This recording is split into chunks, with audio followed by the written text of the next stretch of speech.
Hey everyone, you're listening to the TEN7 Podcast, where we get together every fortnight to talk about technology, business, and the humans in it. I'm your host, Ivan Stegic. In this episode of the podcast, Dr. Matthew Tift, someone whom I've admired for quite some time, and with whom I've been lucky enough to work with for a short period of time on a project a few years ago. Matthew's a senior developer at Lullabot and the host of the podcast Hacking Culture, which is about free software and the art of hacking. Matthew, it's my pleasure to welcome you to the podcast. Thanks, Ivan, for that generous introduction. You're welcome. It's all true, though, right? Absolutely. So I wanted to start out with your birth, if I could. Where did you grow up? I grew up in South Minneapolis in Minnesota. And I think I was born at the University of Minnesota and lived in South Minneapolis until I was about 8 years old, until the time that my parents moved out to the suburbs. But I have spent most of my life in Minnesota. And that's where I am now, out in the suburbs of Minnesota near my parents. So you're near the suburbs of Minnesota. So you're still in a city?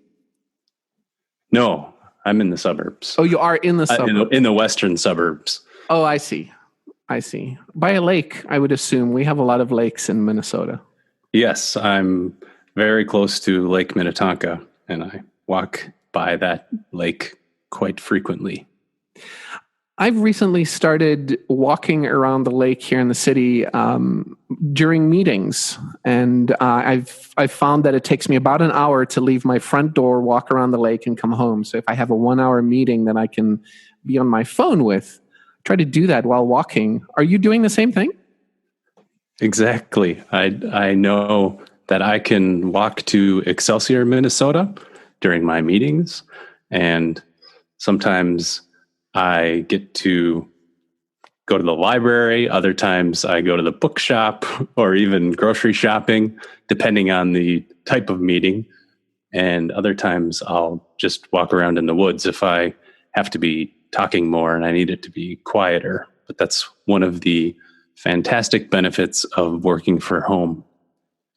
I agree. I ever since TEN7 started doing it last year full time, it's been certainly a new experience to try to do it and work from home 24/7, but still have the kind of personal interactions that you end up having in an office environment. And I think all in all, it's for the best. I can't imagine going back to working in an office. I feel the same way. It's been 10 years for me now working at home. My oldest daughter is starting high school and in the fall, and every morning for school since she's been in kindergarten, I've been able to walk out to the bus stop with her and my other daughter. So I've been doing that for about 9 years. It's one of the many benefits that I like to cite when I'm working from home, that I go out to the bus stop, pick them up from the bus stop, make dinner at home, and I get to make every class party and play and all kinds of fun school stuff over the years. And it really has been a wonderful gift to have that. Do you think you'll be walking her to the bus stop now that she's in high school as well? I don't know. Each year I keep thinking she's going to be embarrassed that my wife goes out there as well because she works from home too. And I keep thinking one of these years she's going to say she doesn't want us to come out with her, but I guess we'll see. I don't know. I purposefully have not asked or pushed the subject. I just keep going until she says, you don't need to come out with me anymore, which I expected to happen years ago. Well, hopefully she's not listening to this podcast, so she won't get any funny ideas. I'm not sure. She might be listening. She's in the other room, but I think she's currently editing videos for her Instagram feed. Wow. Well, you mentioned that you've been working from home for the last 10 years, and so that would put us back to 2008. And I know for a fact you haven't been at Lullabot for that long, so you must have been working from home even prior to that. Yes, that's correct. When we moved back here shortly after my second daughter was born, I had my job at the Wisconsin Public Radio, and I had other job offers to move back and work in an office in Minnesota. But luckily, Wisconsin Public Radio didn't want me to leave, and they allowed me to work from home when we moved from Madison, Wisconsin to the Twin Cities in Minnesota. And that has been just a lucky thing. It was something I never really had imagined could happen or would happen, but it just kind of all worked out. Yes, you've been a proponent of working from home for a very long time. In fact, when we first met, I was trying to get you to work for TEN7 for a while. In fact, I remember when we still had an office, you would come in 1 or 2 days a week, and I honestly always felt like I was asking you to do something you really didn't want to do. But I think secretly I was wondering how we could all be doing what you were trying to do full time. Yeah, that was actually not a terrible thing for me to be able to get out of the office and work in somebody else's office for one day or part of a day each week. And it was nice to be able to sort of juggle my schedule and get my work done when I needed to, but still be able to go downtown and see people and have face-to-face interactions. A lot of my coworkers at Lullabot pay to have an office. Or I shouldn't say a lot, there are a few. And I've always thought that was a little bit odd, but I do understand that it is nice to have that day-to-day human interaction. And I don't know if I would be working from home this long if my wife also was not at home and my kids weren't also around. I could see how that would get to be maybe a little bit more wearing on a day-to-day basis if it was just me by myself out here in the suburbs. By a lake with the woods around. That's right. I think I agree. I think I'm in a similar situation that I have my wife at home, and my kids are at home now as well, now that the summer is in full swing. I think struggling with isolation and being at home alone certainly pushes you to either having a regular place to go or even a coffee shop or a library visit at least once a week. I know that's certainly things that people do, especially at TEN7 and I'm sure at Lullabot as well. I want to go back to your mention of Madison and being at Wisconsin Public Radio. It feels like a natural fit, given that you have a history of musicology and code, that you would be at a public radio station. So talk to me about how you ended up at Wisconsin Public Radio. Were you doing Drupal? Were you doing music? What was the impetus to be there? Well, that is a complicated story, but I guess the main reason is I needed to start supporting my family, and I was in graduate school. So I was finished up with all of my coursework, my master's degree, and my coursework for my PhD, and then just working on my dissertation after taking my comprehensive exams. And so there's this period when you're in graduate school when you kind of shift from being a student where you're going to classes to you're just working on research. And that gives you some flexibility, which can result in long periods of people finishing their dissertations. But some people. But But in my case, it gave me a little flexibility, so I could shift from having a student income, I guess, to having a quote real job. I had been supporting myself through graduate school by being part of a project called the Sea Grant Non-Indigenous Species Project. And it seems strange, but it was basically, we created a website that had a whole bunch of information about non-Indigenous species. And I did research for that and automated the process of finding information about non-Indigenous species. And this was the kind of thing that people had to do before Google, if you can believe that. Back when I started there, it was people were using things like Dogpile to do searches. So Dogpile. And what was the other one?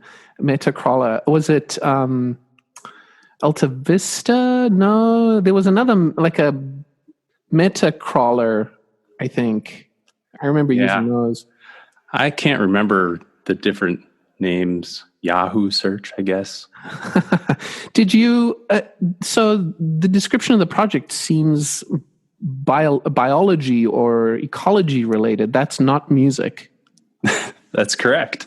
But it is a department that needed somebody that had technical skills, and I guess I convinced them that you had those. I could do that, or I could do research. I don't know why they hired me per se, but it worked out pretty well, because that was a position that offered a small stipend, but it paid for everything, all of my coursework. And so I didn't have to, pay anything for graduate school. So that was the big thing, that and health insurance. So we had a strong union back then, and we didn't even have to pay any copays or anything like that. Wow. But anyway, so I had this job getting a stipend, and I needed a real job. Wisconsin Public Radio was actually across the street from the music school on the University of Wisconsin-Madison campus. I had originally applied there for, get this, a sales position. Really? Really. Wow. There's always that's like the antithesis of open source, right? I don't know. Well, I mean, I guess sales is like you're selling services, not products, maybe, but not even that. I guess I can't even imagine you as a sales guy. So I don't even know if sales is quite the right term. Nonprofits use the term development or fundraising. So advancement. Yes, advancement. Now, at Wisconsin Public Radio, they needed people to go out and essentially sell people on the value of supporting Wisconsin Public Radio and just getting those mentions where it has these announcements that sounds like ads, which are actually called underwriting, and they don't have calls to action, and they don't have all these other things where they say support for Wisconsin Public Radio is brought to you by such and such company. And they just mention support. But I'm getting off track because I applied for that job, and they had 2 openings, and they didn't give me the job. And they let me know I was 3rd on their list. And they said, but look for other jobs. So I thought, okay, I like the idea of working at a place doing music. And then they had another job opening up, which was called, it was a traffic position, which is a job sort of scheduling the things that go on air, scheduling underwriting, for example. And that was what this job was. And so I started that job. And I realized immediately that it was totally paper-based. It was really ripe for being becoming an automatic job, or I can't think of the right word right now. But so digitized, right? Digitized, automated, yes. Rather than people literally turning in sheets of paper hand filled out. I made web forms, and I made fillable PDFs and things like that. So suddenly we didn't have to keep file cases. But what I ended up doing was really working myself out of that job. I got on another interview committee for somebody that was what they called a database manager at that time, managing a SQL server. And after our first meeting, I said to my boss, you know what, I think I can do this job and my job. And she said, what? How would we do that? Well, she ended up figuring it out. And so I started doing this other job and my job. So they taught me how to do VB6 programming. Wow. And I taught myself SQL Server, and I learned ColdFusion, and I started learning all of these other technologies like C#.net and Flash and ActionScript, and upgraded things to VB.net or something like that, upgrading VB6 code. To VB.net and to C#.net. Yep. I have some history of that too. I feel your pain.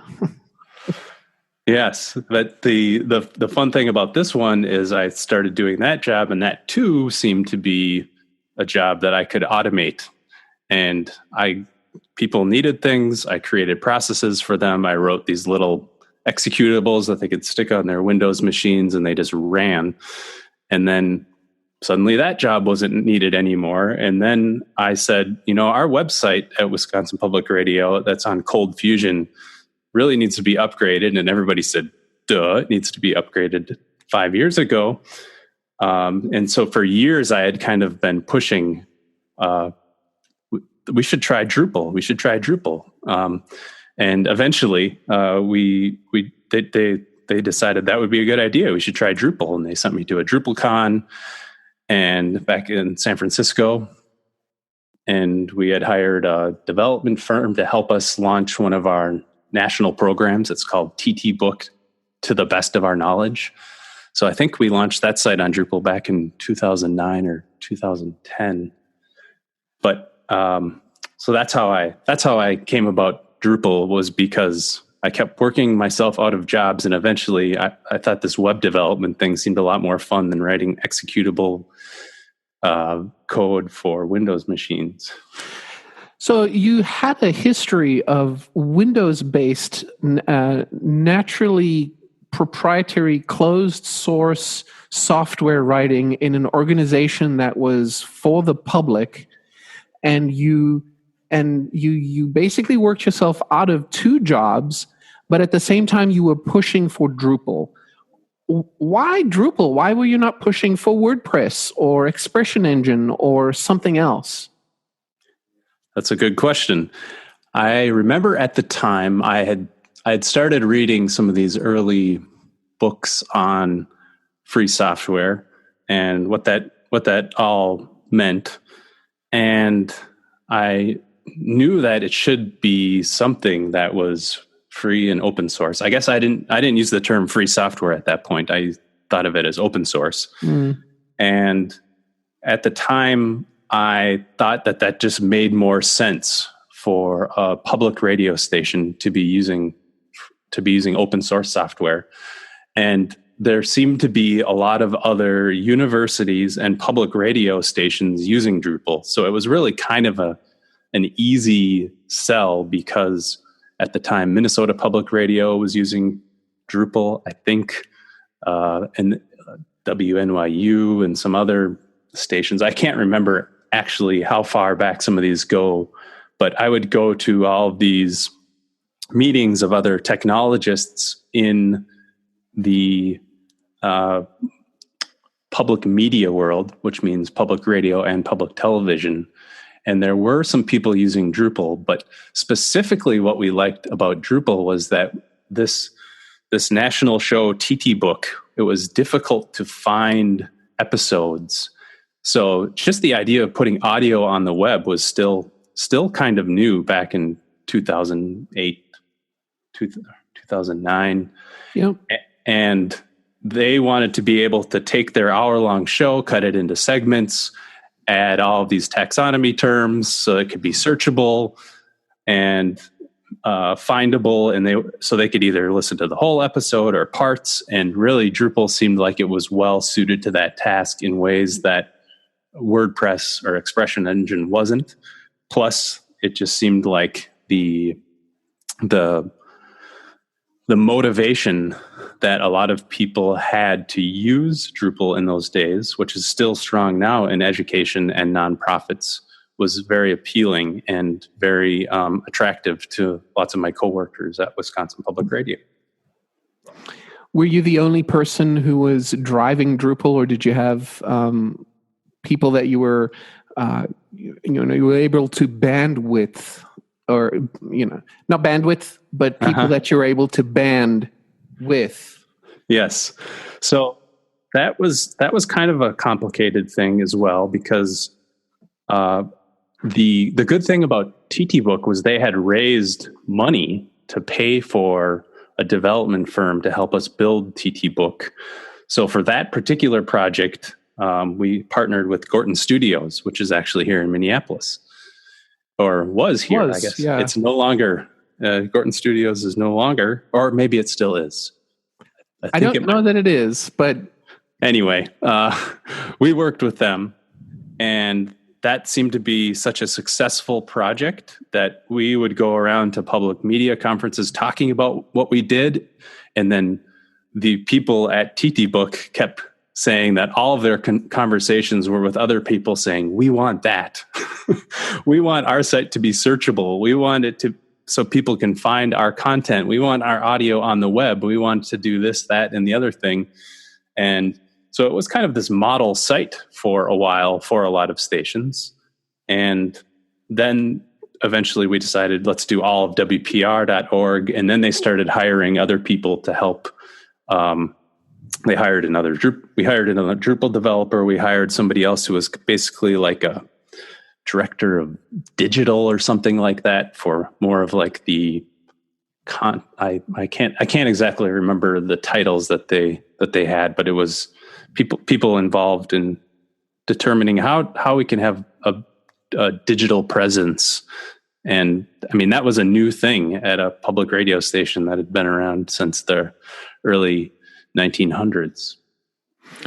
So it sounds like you decided to go with Drupal, found some people that shared the same vision, raised some money, hired an agency, had a successful project, saw that there was value in these things you were building, and then it kind of just spiraled from there.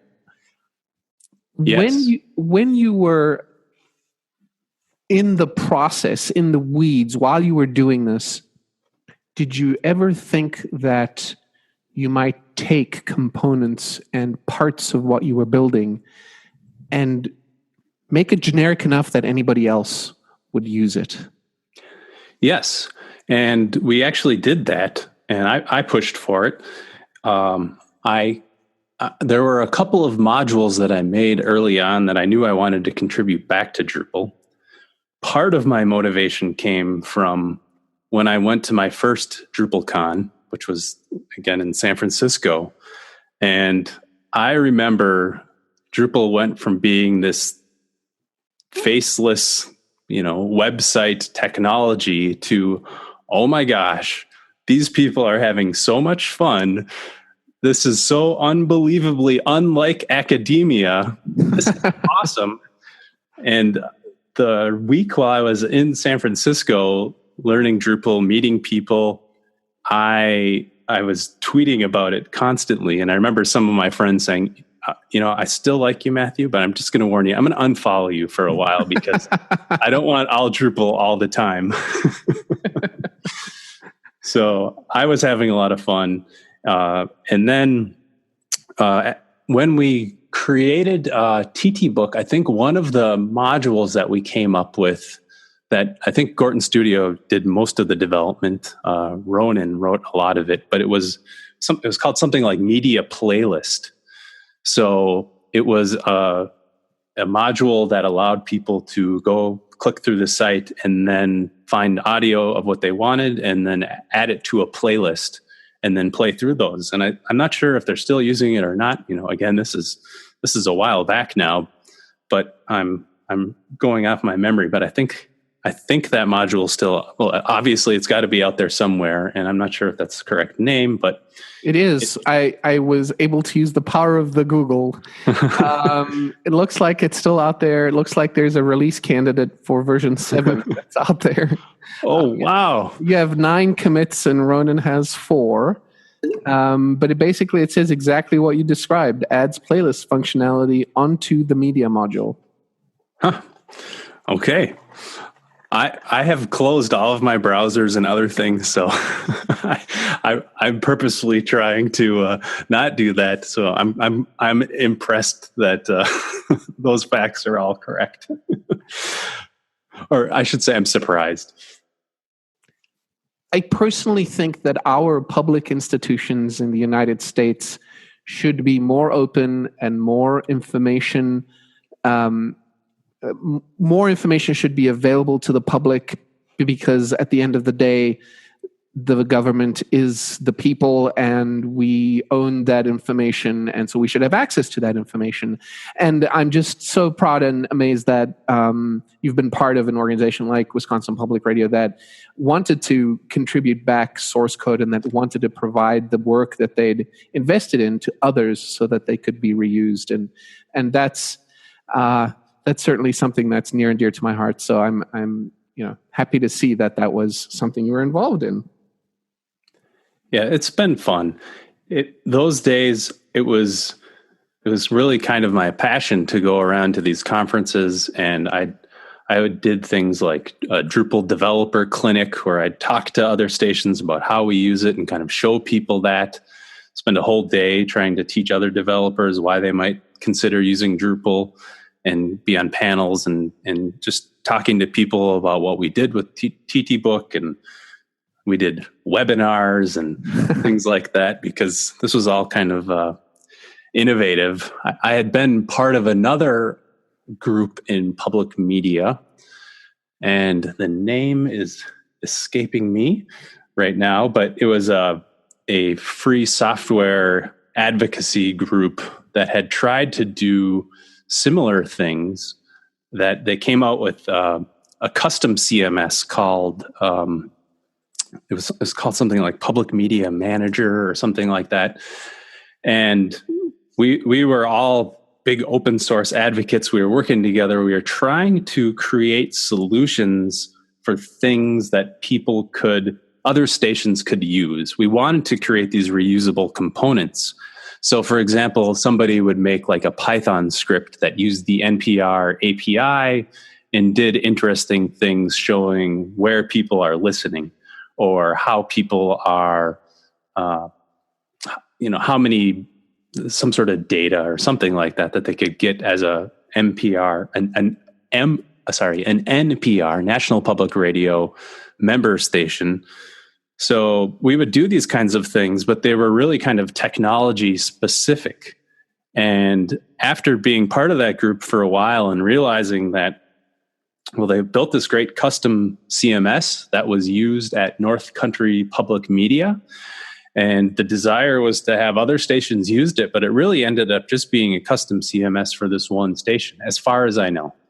And what Drupal seemed to offer was this more generic platform that offered a lot of the same functionality, and it created a good place where anybody using Drupal, not just public media, could use this, for example, this playlist module. And that was the thing that kind of made me think, okay, well, this is a good sort of platform that we can try and collaborate on.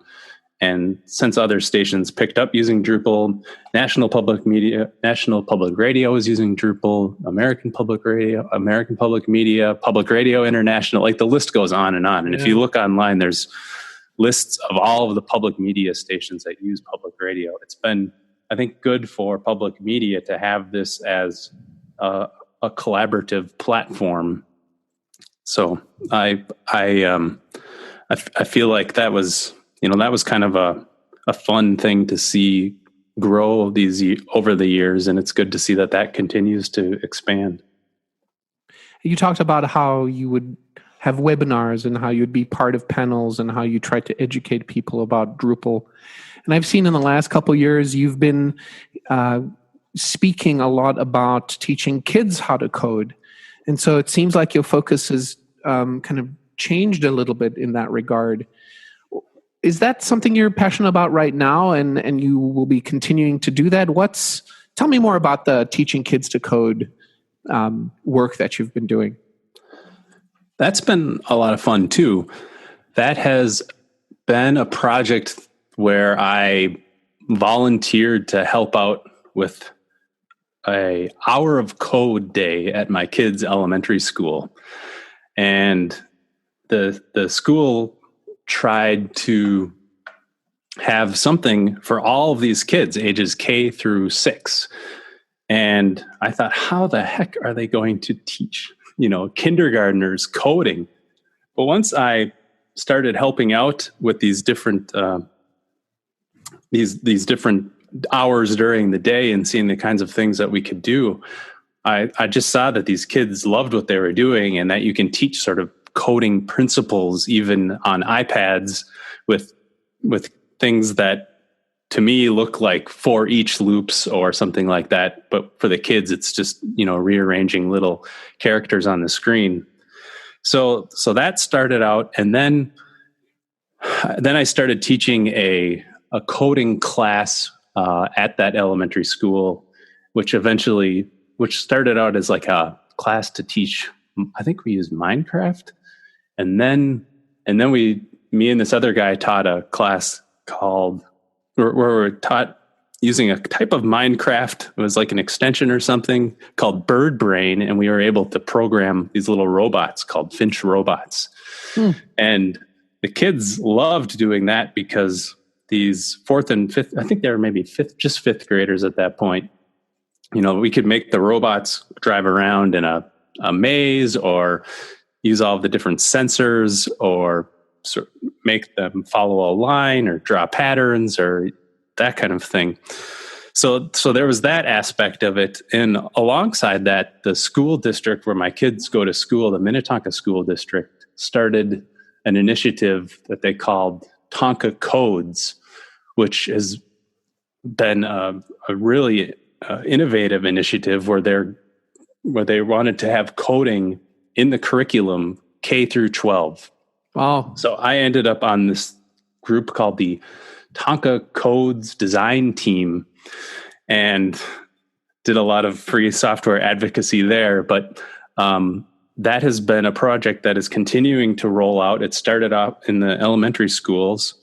And so now in the Minnetonka School District, K through 12, there's some aspect of coding that is integrated in the curriculum. And I've done a couple of other podcasts discussing this, and I have other talks, so I don't know if I want to get too much into the weeds on that. But I'll just say that it's been, I think, real key in our district to have this in the curriculum. So there's 3 different kinds of ways that kids can learn to code. One is what they call extracurricular, which is after school or before school. The other is co-curricular, where they have something that's like, instead of lunch, they go to coding. And then there's curricular, which is where it's actually part of the teaching, the classroom. So Minnetonka has done a great job of doing that. And I think that's important because not all kids have access to these awesome other programs that are mostly extracurricular. That, in other words, if you want to be able to do something like one of those classes I mentioned after school, you need to have a parent that has the ability to come and pick you up, or to change your bus schedule, or to drive you somewhere, or to buy you, something like, or if the class requires a Raspberry Pi or something like that. So getting kids the opportunity to learn coding has been really fun.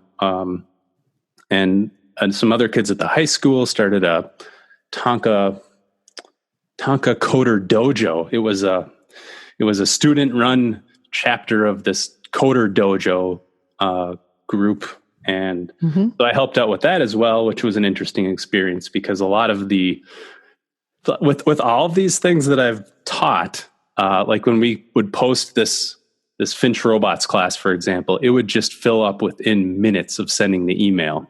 Wow! And then we'd have to double, like we'd say, okay, well, can we double it? And well, all right, well, let's maybe we can have 2 kids per robot or something, or we'd find ways to allow more kids to come in, but they would always fill up right away. And with the Tonka Coder Dojo, it was the same way, where we would have, it was like Saturday mornings at the high school, and then there would be like one class to teach Android development, one for HTML, one for Minecraft coding, or all of these other topics. Never really Drupal, by the way, because kids don't think Drupal's all that cool. But what'd be interesting is then these parents would always show up and they would say, "Oh, I didn't know it was full," and they'd drop their kids off with us. And then oftentimes the kids didn't actually want to be there. They would rather just play Minecraft than do Minecraft. So I realized there's quite a few more parents that kind of would push it on their kids than kids necessarily that wanted to do it. So that's been interesting. Or the kids, one other funny story was the parents would sign their kids up as instructors. They would say, "Oh, the students are filled. I'll have my kid be an instructor." But they're no skill to be an instructor. The work that you did with those kids, the curriculum itself, is that open source? Can other school districts use that?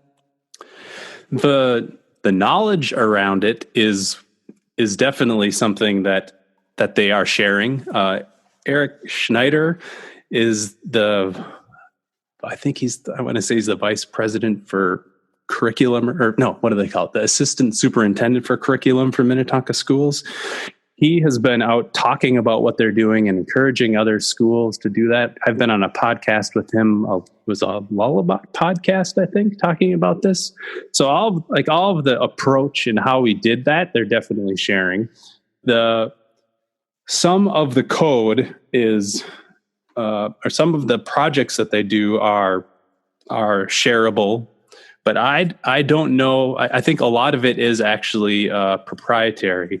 And I haven't been as involved in some of the day-to-day stuff recently, so I don't know just how much of what they're doing is shareable. I do know that there's a project that definitely is focused on open source if schools are interested in that. There's a book called The Open Schoolhouse. I think that's what it's called. And that's all based on using free software in public schools, and it's written by a guy out east that has converted his whole classroom to using, or his whole school to using, I think, Linux laptops. So I think he shares a lot of the sort of the more technical details of how to do it with free software. His name is something like Charlie Reisinger. We'll do some research after, and we'll link it in the show notes on the web. So this seems like one of the things you're passionate about right now. Are there any other things that you're passionate about right now? I guess we haven't had a chance to talk about your musical background as well. And I don't even know what a PhD in musicology is. So so many questions still remain. So let's talk about your passions right now outside of the kids coding that we just talked about. Well, that's an interesting question, because sort of in general, I'm suspicious of this feeling of being passionate about anything. I tend to look at these different activities while I'm doing them and say, is this useful for me? Is this useful for other people? And if the answer is yes to either of those or both of those questions, then it seems like something good to do. And lately, I have been interested in a different kind of activity. I don't know if I've mentioned this to other people or if you were getting at this, but I've been interested in something called live coding. And live coding is essentially creating music with code. So go ahead. I was going to ask about violin phase performance that you did in your past. Is this related to that at all? Yes, a little bit. Sort of musically, I guess you could say it's from the same lineage. When I was in college, for my senior recital, I performed a piece called Steve Reich's Violin Phase, where I recorded myself playing this snippet, and then I loop it. And I recorded it. It used to be done with tape back in the 60s, but I did it on my computer, of course. Of course. Like my Mac 2 or something. I can't remember what it was. And I looped it, and then I would play it and gradually phase it like just a part of a note ahead, and then keep playing with myself over and over again. And it creates this really interesting, constantly changing, repetitive sound. And it's kind of difficult to explain, but it's basically just music that's looped over and over, and then you're kind of playing with it. This actually has a score. You can play it as a string quartet, or there's other ways. But with that particular performance, I did it with my computer, and I always thought that was like a unique piece. It's kind of fun to be able to use the computer and use my violin. And live coding is similar to that, except it's like infinitely more possibilities, because I've been using this program called Tidal Cycles, or Tidal for short, and it's written in Haskell. Really? Yes, which is a real sort of computer sciencey, geeky language. But what I'm able to do with that is to play notes on the computer, sort of sculpt sounds, and loop them into cycles that are repeated over and over, and then sort of add to that.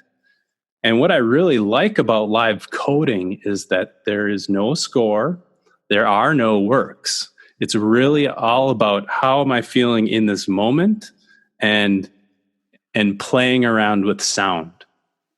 So it's not the kind of thing that I've done any performance with, although a lot of people do. It tends to be a lot of people that do what they call something called Algoraves. So it's algorithmic music, and they do it at raves. And it's this fascinating combination of making music with code and living in the moment. So it kind of combines all of these passions of mine.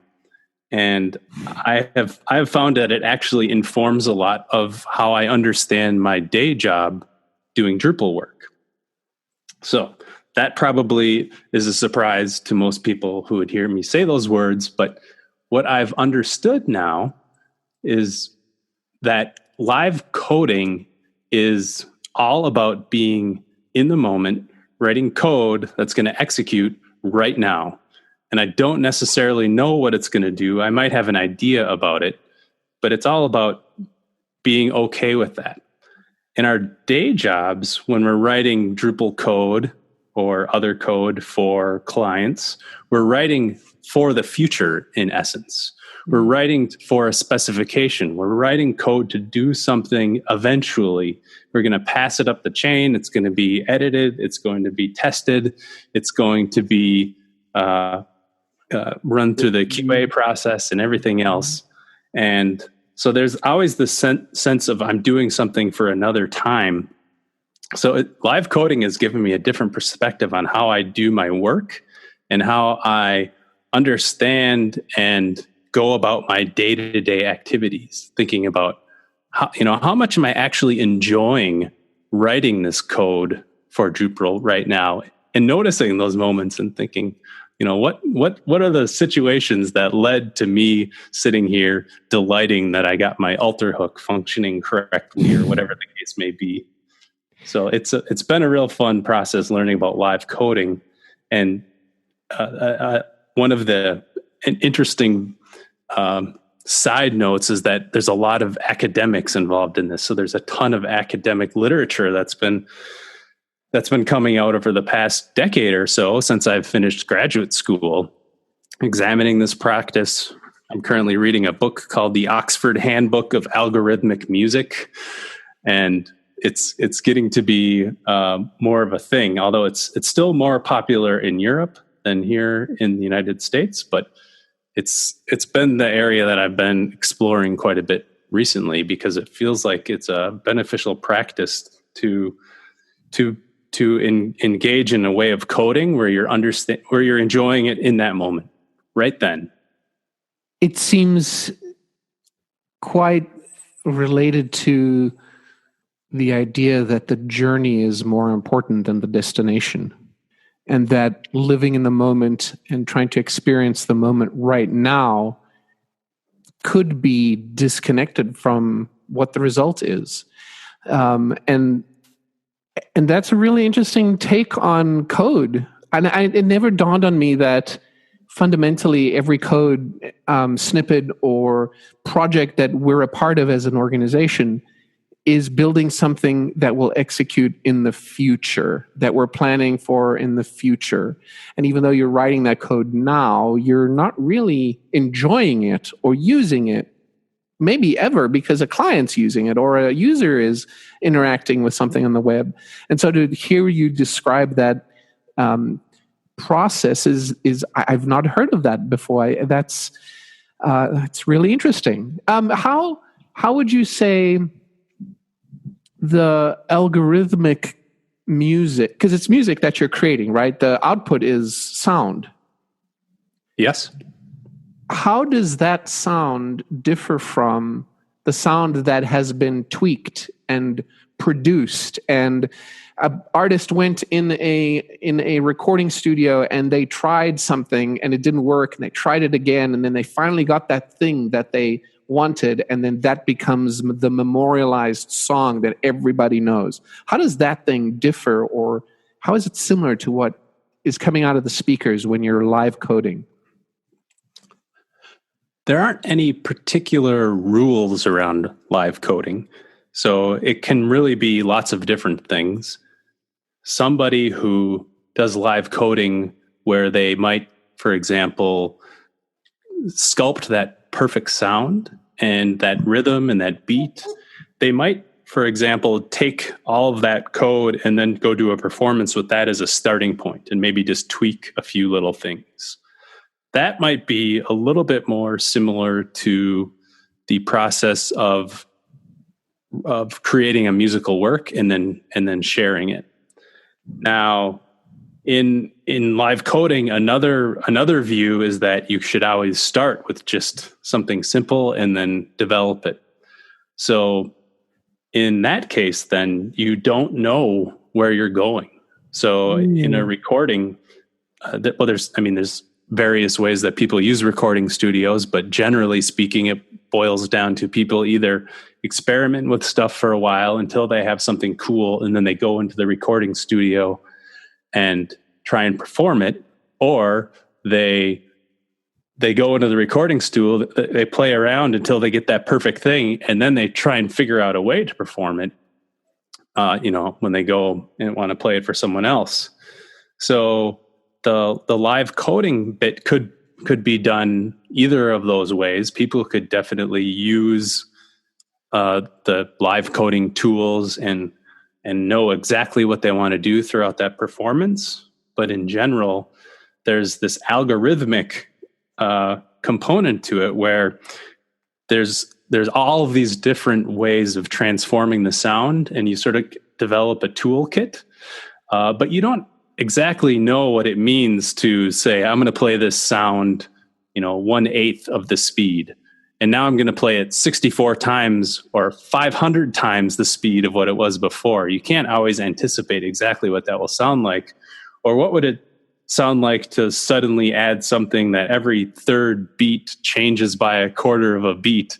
So in a sense, the algorithm as it changes becomes the accompaniment that you as an individual are playing sort of with the algorithm. That's your accompaniment, that's the other musician. Now, there are other ways of doing live coding where you're working with someone, where maybe they're doing visuals and you're doing live coding. In live coding, they always project, or at least in the manifesto for live coding, they project their code on the wall in the venue. And the venue could be an orchestra hall, or it could be, a school, or it could be a rave at 2:00 in the morning.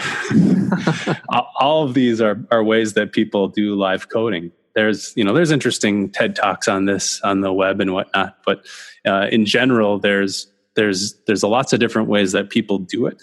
But it's really fascinating to me that it can take on a real musical sound, or it can just really take on an interesting sound aspect. And what I personally like the most is not trying to do anything, but more like seeing, oh, what is this? What happens when I do this? And what's my reaction to that? Oh, that sounds weird. Okay, I think I want to change that. Or, oh, that sounds really neat. I think I want to just listen to that for a second.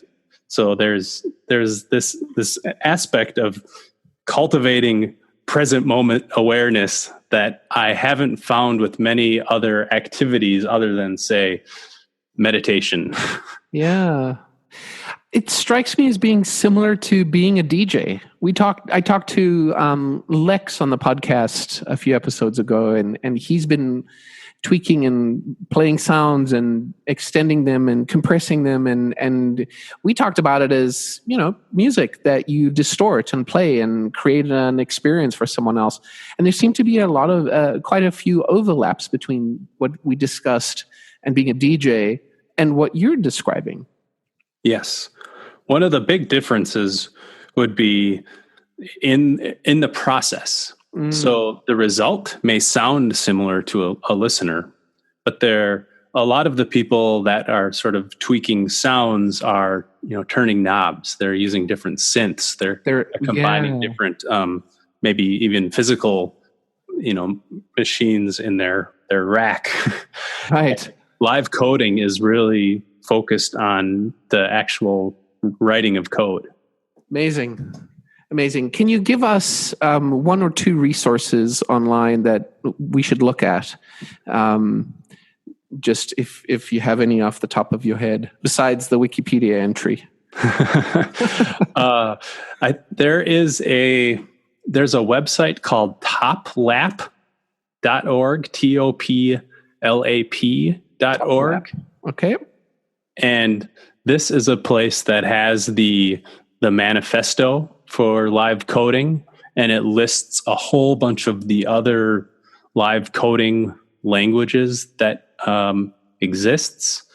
It has lots of information basically about live coding, the type of live coding that I have been engaged in, or the language I've been using is available, or you can find out more about that one at tidalcycles.org. And that's tidalcycles.org. So those are a couple of resources that come to mind. But I think if you start at TopLap, you can find out quite a bit of information about what live coding is. And I guess I'll stop there. You can probably go down the proverbial rabbit hole on that site. Yes. Are you using open source everywhere in your life, or have you found that there are certain things you just simply can't do using open source software? There are things that I cannot do using open source software in my job. In your job, okay. Yes. What are they? Well, for example, people unfortunately these days use Slack to communicate. And up until May of 2018, I could use HexChat and use their IRC bridge to connect to Slack channels via a free software client like HexChat or IRC client. But Slack discontinued that particular integration, and now I'm forced to use Slack. There are lots of situations where people have, Google Calendar invites or Google Hangouts, or they want to do a Skype meeting. all of those kinds of things require proprietary software. But in my own day-to-day, whenever I have the choice, I never choose proprietary solutions if possible. So it's just there. It can get sort of, it takes some work, for example, to continually maintain these things and try and do the things that I want to do using free software. There are, lots of websites where if I'm visiting that on my my machine that doesn't run proprietary JavaScript, the web looks quite a bit different if you can't do that. So there's lots of times when another one is like my kids, they want to use stuff and at one point I had my daughter really wanted to do her editing on, it's called like Adobe Audition or something. And I could not find a free software alternative. She diligently tried some other things. She just said, I just can't do the stuff I want to do. So I ended up having to install Windows on a machine that had Linux on it. But I don't want to interfere with somebody else's happiness for my own desire to write code that is free for everyone to use. Well, I admire that about you, Matthew. It's you're one of the few people I know who really try to live their principles in the free software community, and I've tried it myself, and it's hard, and I feel like it's a process to me, and I don't know that I'll ever be able to get to 100% free software usage myself. I've tried to cut down on my use of Google Drive and have my own SAN, and tried to use things like Open Cloud. Own Cloud. That's right. And I have a Synology as well, and so I'm using its software, but it's certainly a process, and trying to shift out of some proprietary solutions that you already have when it's just so easy to use is difficult as well. Sometimes it's better. There's a technology for file syncing called Syncthing. You're the one who told me about that. I've seen that. It's really good. It's really good. And then at one point the Android client stopped working, but I needed to get some other stuff done, so I moved some other things over to Dropbox, and I just thought, wow, this is really limited. I can't do the stuff I want to do, and then Syncthing got fixed, and I could switch back. But so I occasionally try these other things, but it's not like it's always better. Well, thank you so much for spending your precious time with me and with being on the podcast. I really appreciate it. Thank you for having me on, Yvonne. It's been fun. You're Matthew Tift on Twitter. That's at Matthew Tift. On Drupal.org, you're at mtift. And your podcast, Hacking Culture, is at Hacking Culture, also on Twitter. You've been listening to the TEN7 Podcast. Find us online at ten7.com/podcast. And if you have a second, do send us a message. We love hearing from you. Our email address is podcast@ten7.com. Until next time, this is Ivan Stegic. Thanks for listening.